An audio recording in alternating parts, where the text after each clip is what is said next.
توقیر انصاری صاحب کہتے ہیں پاکستان کے مجرموں، اپنے آپ کو مسلمان کہلوانے والوں،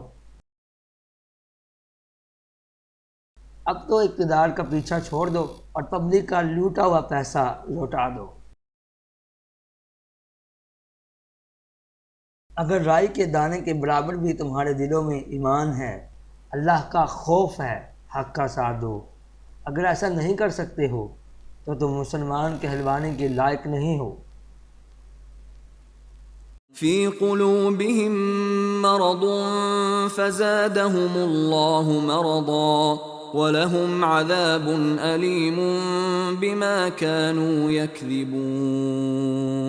ان کے دلوں میں بیماری ہے، پس اللہ نے ان کی بیماری کو اور بڑھا دیا اور ان کے لیے دردناک عذاب ہے اس وجہ سے کہ وہ جھوٹ بولتے تھے۔ آپ مسلمان ہیں یا نہیں؟ قرآن کو اپنی لینگویج میں پڑھیے اور سمجھیے، اور مزید انفارمیشن کے لیے ہماری سائٹ thinkallah.com کو وزٹ کریں۔